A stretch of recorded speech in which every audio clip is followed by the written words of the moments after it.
Hello and welcome back to Kairos. My name is Joshua Pfeiffer, here today with Ben Schubert. Ben, good to have you on. Thanks for having me.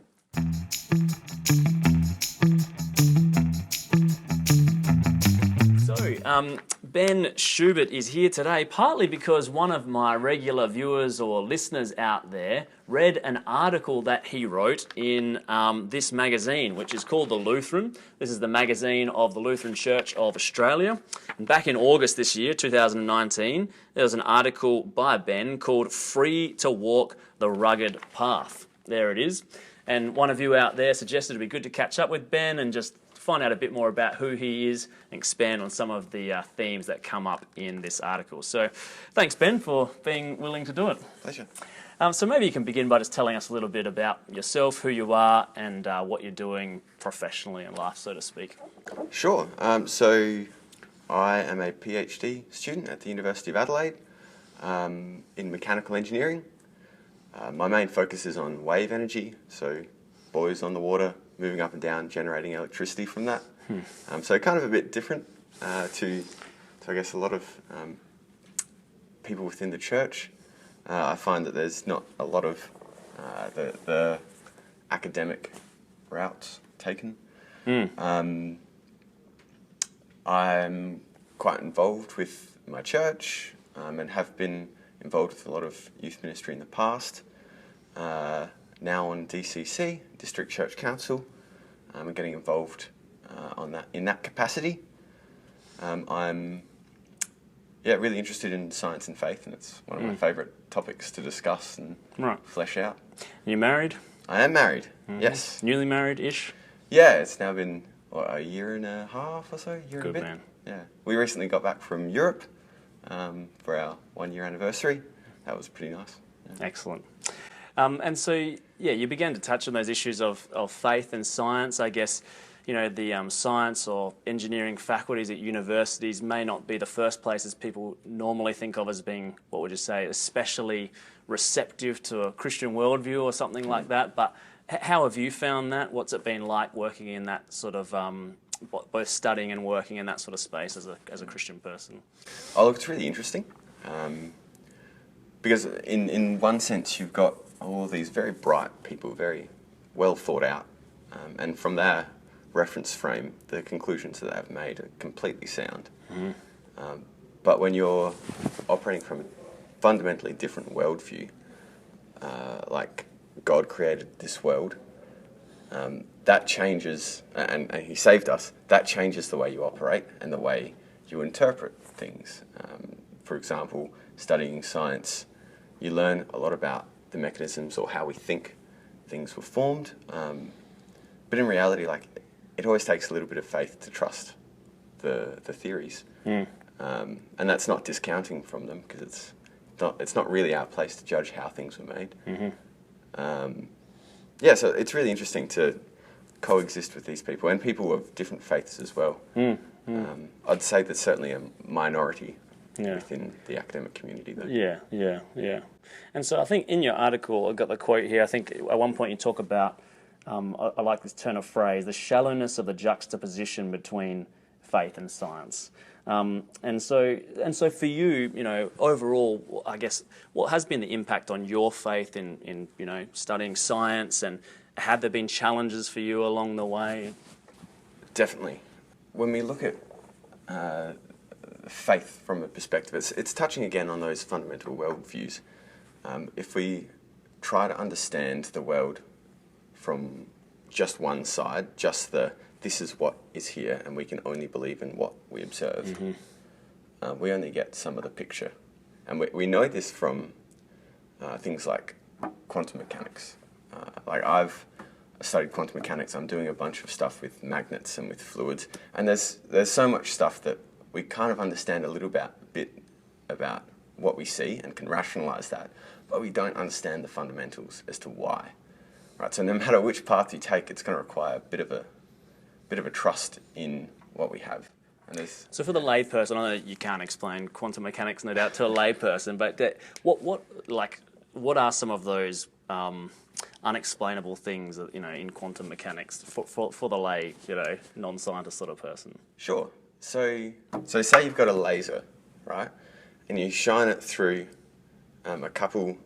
picture a wall with two little slits in it. If you fire a laser in between that, what would you expect to see? Laser come through on the other side. Right, so would you expect to see two lines? Well, we don't see that. We see a wave pattern, so an interference. It's like we've put water through it, and these waves are interacting and up and down and up and down. So we see lots of lines forming. And we see the same thing when we shoot electrons and really small particles through. So scientists one day said, all right, we need to figure out what's going on here, because this is matter. It shouldn't be behaving like this. So they started to observe which slit the electron's going through. And then all of a sudden, no wave pattern. So it's really weird. It is. Right? So it's all of these kind of experiments that it's absolutely fascinating to find out about how our world works. But there's just so much we don't know. And that's not saying, believe in God because we don't understand things. Yeah, God of the gaps. But it's just, it's exemplifying how complex this world is. And, how little we are. And I think it certainly supports the argument that no matter which way you look at it, you need a bit of faith to understand what's going on. Sure. Yeah, well, thank you for your attempt to explain quantum mechanics to someone like me. And it sounds like humility is one of the things that that your Christian faith brings to your science and sort of interacts with it, if you like. That this come with this understanding that we don't know everything, and that there are mysteries out there and inexplicable things, and but that this fundamentally different worldview which you approach, it can either sort of it can lead you through science to some sort of materialism and that's all there is, or just to look in wonder at all of the universe God's made and the things we don't understand still and that sort of thing. Yeah, and so overall then it sounds as if some of your studies and your work, there has been a time of challenge, but also growth in your faith. But overall, here you are as a Christian working in that area and quite happy, and you don't feel conflicted or anything like that, as some people would suggest should be the case, I guess.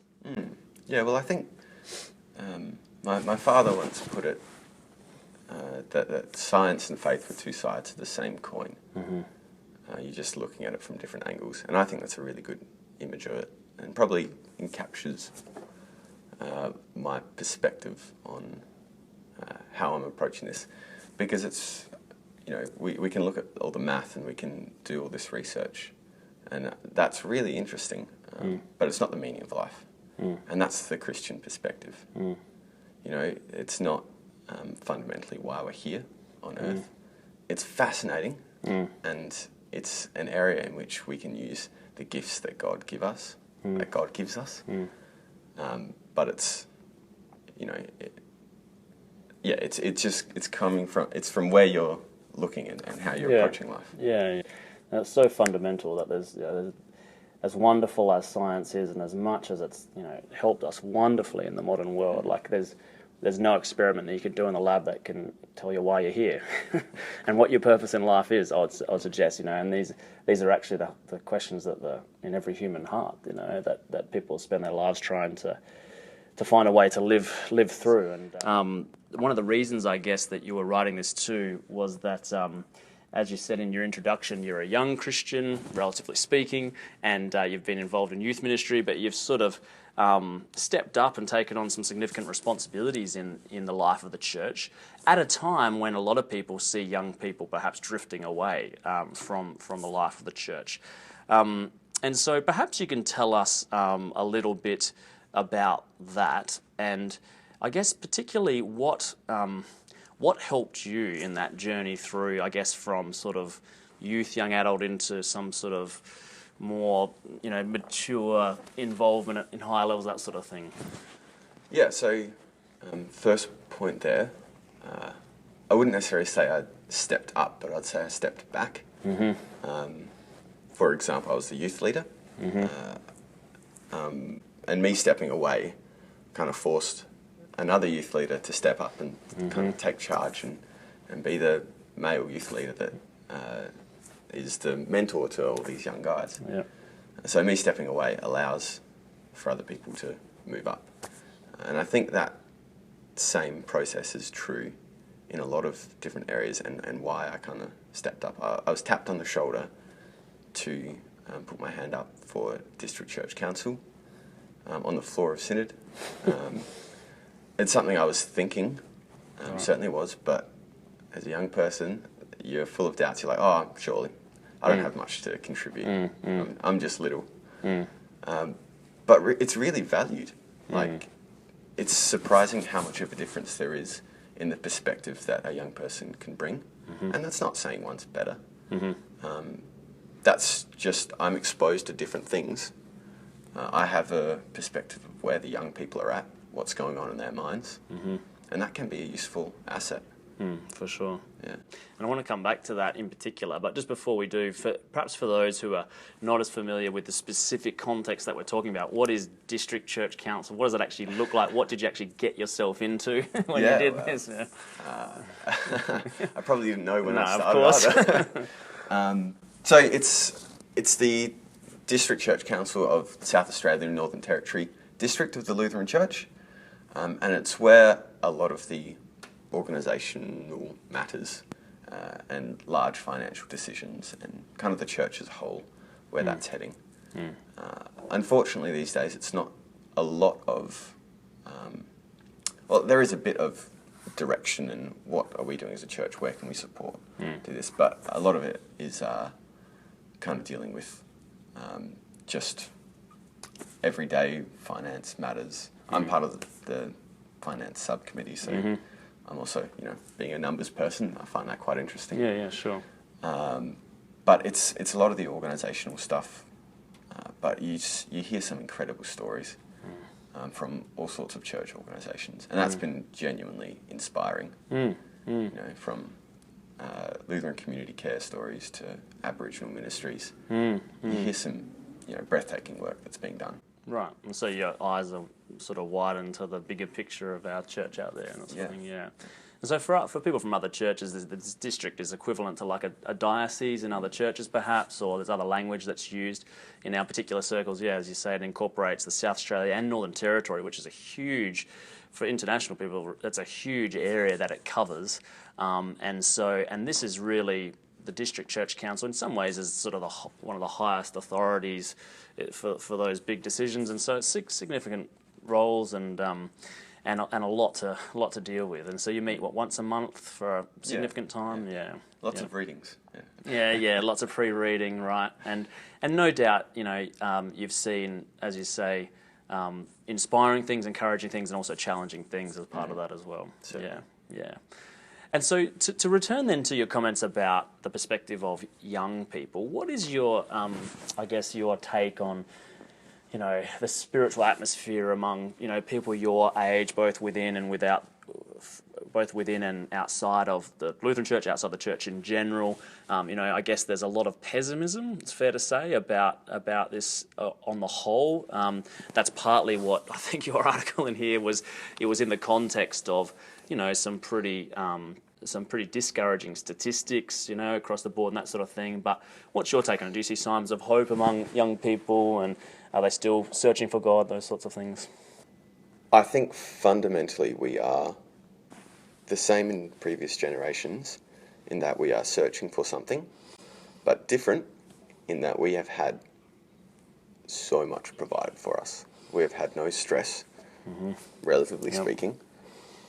We've grown up speaking in Australia specifically, in one of the most well-off times. Not necessarily true on all economic levels, but...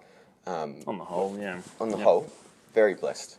We don't know what it's like to struggle and to have to put our entire life in the hands of something. We don't have that experience.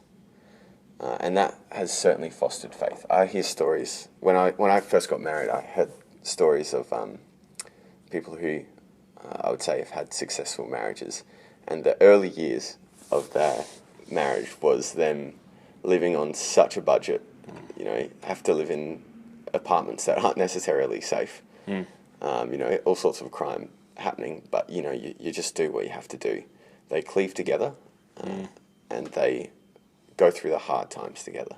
I hear so many similar stories from older folk in my congregation about, living in the garage for years while they build the house, and the guys working, flat out during the week, and they're coming home at night on the weekends to build the house that they then move into after a few years. It's just unimaginable in our generation to put up with this, But So I think that's where we as young people are coming from. We haven't necessarily. I'm speaking completely generally, not for individuals, of course, but we haven't had this large broadband stress, and that has forced us to cleave to God, look to God, because we've had such a good society. Our societal values have changed an insane amount over the past 20, 30 years. All of a sudden, society's kind of not acknowledging any need for God, and I think we'd be naive to say that we aren't all influenced to that to some extent. But we can look at macro statistics and realise that rates of depression are rising. People are feeling far less fulfilled in life. People are throwing themselves completely into a career only to come out and just feel depressed and down. There's a certain searching that we are looking for, but it is not being fulfilled because I think, as I said, we haven't had the same exposure to that. So, there's fundamental differences in the experiences of those generations, and that brings different perspectives. There's challenges with that. You've got the benefit of insight and wisdom of the older generation, but we all know that as we get older, people tend to become a lot more conservative. So I think that needs to be balanced out with the progressive. What can we actually do? What is at the heart of this? Is this decision we're making a Bible-based decision? Have we brought God into this? That's not to say the older generation doesn't do that, but it's very tempting to draw on your own experience rather than submit humbly and let God lead. Whereas young people kind of have to do that without the lack of experience. With the lack of experience. But that's almost a contradictory point, that we have to rely on God to compensate for that. But we haven't had the stress to rely our whole life on that. Yeah. And this perhaps leads into one of the other comments in your article, which was, I'll just get the exact quote here. Yeah, you talked about the need to have honest conversations, I think, about difficult parts of the Christian journey. And so perhaps you can tell us a bit more about that. So does this arise out of any particularly personal experiences for you, or what did you have in mind when you talked about the need, particularly when working with young people, in having these honest conversations in the life of the church?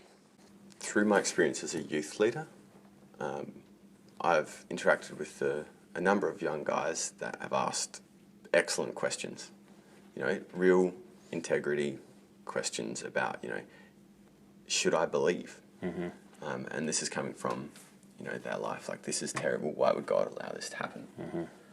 These are the real questions that's on their mind, that is at the forefront of what they're seeing. And it's a real shame that we haven't kind of responded to that very well. We in church, most of the church services I've been to, though they're really well thought out, and they can be quite topical to different areas, I worry that we're not always dealing with the ugly parts. The parts that are difficult to speak to. The suicide rates, our church is shrinking. That's, that can be a difficult conversation to have with people. But for a young person, the more pressing thing is, I feel down all the time. Why? Why has God created me here to feel down all the time? Nothing works. Everything sucks. We got to have the ability to chat, flesh that out, and do so in an honest, full of integrity manner. The rugged path is the name. That the path is not smooth and easy, but has its rugged edges and ragged edges. like what I hear you saying, and from this as well. Sometimes our desire is to want to portray perhaps the Christian life or the Christian journey in perhaps not so rugged terms, if you like, because we're trying to, our intuition is perhaps that, we want to paint something good that people will be attracted to, whereas actually this is somewhat counterintuitive for people, but it's about being real about the difficulties of life, that is actually a way of connecting with people, because this is where their lives are at, this is what they're going through, and having those honest conversations and being willing to, as you say, walk this rugged path is a better way forward, perhaps. So something that's come up just a couple of times as a sort of underlying thread in some of your comments has been that, things particularly to do with men's issues in particular. So you were, obviously you're a guy, and so you had particular responsibility for young guys and youth and that sort of thing. And we were talking before actually about, some statistics you'd read about the prevalence of suicide in the United States among particular groups of men and this sort of thing. Just wondering if you can comment on that a little bit more about, obviously, pressures on young people in general, and not wanting to say that there's greater or lesser depending on gender, but at least particular, I guess, from a guy's perspective, what are the particular pressures you see on young guys and young Christian guys and those sorts of things? Yeah, sure. So for starters, 7 out of 10 suicides in America in 2017 were white men. Mm-hmm. And I think that's symptomatic of the way society is actually treating men. Because you're privileged, your opinion, and because you're part of this demographic that is privileged, your opinion is instantly less valid. Mm-hmm. Right? So I'm not denying that us white men have had a pretty good run. Mm-hmm. We have had a very stressless approach for a long time. We have, however, it hasn't been a free ride. We've carried a lot of weight for the society. A lot of keeping the order has happened. Like, we can look historically who's been the ones that have suffered in wars. You just look at our biology, and it's very much clear that we're wired to be the defender, and that gets all mixed up, and all of a sudden we can be the attacker. Mm-hmm. There's one thing I quite like is the idea that between guys in a workplace, you do try and get along a bit more because there is an underlying threat of physical violence. Mm-hmm. Mm-hmm. It's true, and it kind of makes a little bit of sense. But getting back to the way society ends up treating guys, there's this term of toxic masculinity. Mm-hmm. And I know there's a lot of people out there that, there's another white guy that's complaining that they're being picked on. Mm-hmm. Whoop-de-doo.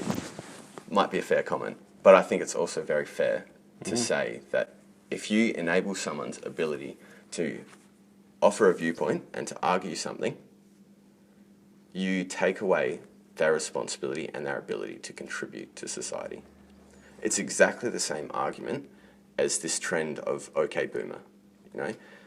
My friends have been saying this, and it's a trend that's all over the internet at the moment, of OK Boomer, a way to dismiss an old person's argument. Yeah. Mm-hmm. I hate that because it dismisses the ability for someone to make an argument, and that's just a lazy way to argue. Mm-hmm. Mm-hmm. It discounts the possibility that someone might know something a bit more than you. Yeah, thanks for sharing that. And I've certainly noticed a lot of these same sorts of trends, and I think that the whole issue with men's issues is just trying to just be real about the different challenges that people are facing in our society at the moment across the board, but in different ways, right? And that the answer to me would seem to be not to. Of course, there are toxic forms of particularly masculine behaviour. That's fairly obvious in history and in society. But the response would be to find what is a good and true masculinity, rather than to. The problem that seems to have arisen is that all masculinity has become toxic masculinity in some sense, and it's the baby's been thrown out with the bathwater. And my experience is that it will. There are certain instincts and drives there that can be channeled for good, rather than evil, but they cannot be repressed entirely. And so that's another way of putting the same thing anyway. But. And I think specifically for young guys, in my experience, when you give someone responsibility and put them in charge of something, that kickstarts their ability to start putting that to good. Providing a way for someone to provide an outlet for this idea of masculinity. I need to feel valued here. I need to contribute in some way. I need to be responsible for something. That resonates with so many young guys. It really does. So come at this from different angles, thinking about your professional work and study and faith and science issues, and thinking about your age and your service in the church, your work with young people, and different ways of speaking and interacting with young people. As we begin to sort of draw it to a close then, thinking about, I guess I have two groups of people in mind. I have, potentially younger people who are watching this, and I'm wondering, what sort of final words of encouragement you would have to them. Also thinking about older people who are thinking, how do I speak with younger people in my life, either who are Christians or who have drifted away from God, and wondering whether you have what particular words of encouragement you have for them as well, those two different groups. Sure. Well, for young people, I would say time to suck it up. Time to pull your finger out and put your hand up for things. You do have something to offer, and I'd go further than that. I'd say you've got a responsibility to offer it. You have been given a gift from God. You're not going to get it right all the time. That's not the point. But the point is that you do try and that you do move in the right direction. Put your hand up for something that is on your heart. You need to be real with yourself. Do you think you are called to do this? God will equip you. Right? And so that's my recommendation. Like, get prepared to move. Like, just do it. Step up. Absolutely. And I know that's an annoying thing, but you have a responsibility, and for so long within the context of church now, I think there's been a lack of responsibility given to young people. That allows us to fall into the trap of thinking things will keep going the way they have. And then it breeds cynicism that, I don't have a say here. And if you look in any sort of company and the way you engage people, get your stakeholders in, engage them, collaborate together. I really like the phrase that the church is only ever a couple generations from dying. If we don't engage the young people, there's no point. Engaging young people and being ready to take that up as a responsibility, because that is your God-ordained responsibility to take part in the bride of Christ. So that's the word for you, young people. And you began to speak about the older folk as well, I guess, but any final words to them? Yes. Suck it up. Step away. You've got this benefit of insight and wisdom and experience. One thing you can do is tap people on the shoulder. I am a big believer of that. And not necessarily forcing people into roles. That's never going to work. But tapping people on the shoulder with words of encouragement, say, hey, I think you'd actually be really good on church council. Or, hey, I think you would be great at synod. I know there's not a lot of young people going to synod. One thing that really helped me was people in the church congregation standing up and saying, we should get more young people to go to synod. What about so-and-so? What about so-and-so? And another word of advice for young people, if someone does that, don't be half-hearted and be like, oh, yeah, maybe. If you want it, go for it. Just say, yes, I'm doing it. I would be delighted. I'd be honoured to. But for older people, tap the young people on the shoulder and be prepared to step away. Provide opportunities for young people to step up. It's going to be messy. That's good. It means you've got real life.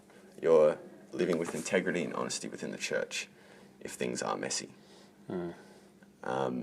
Be prepared to step away, and that can be a challenging and humbling thing to do if you've been the treasurer or an active member of a committee somewhere in the church. Providing an opportunity for a young person and mentoring them in that. Stepping away doesn't mean not supporting them anymore, but it's not abandoning. Being it's in the background. It's such an important emphasis, and I think it moves away then from the rhetoric of we need more young people. There's no young people. Well, I've said something. That's it. To actually actively identifying. Job's That's done. right. Identifying and speaking to someone. And I can tell you, I wouldn't be a pastor today unless it was for people doing this at certain times in my life, tapping me on the shoulder, either literally or metaphorically through letters or whatever, and just saying, I think you need to seriously consider this. And you can hear a message of invitation 100 times, but when you hear that word, particularly from someone within your Christian community, it's just different. It just does something different. And I know so many people for whom that's the case. And it's the way it is in every congregation that you advertising generally for things is one thing, but specifically encouraging, inviting someone is a whole other thing. And so I'm glad someone did that for you. Yeah. And so am I. and I'm glad you're doing what you're doing for our church. And so thank you for that. And thank you for your reflections today and the things you've been willing to talk about. And thanks for coming on. God bless you and into the future, Ben. Thanks very much.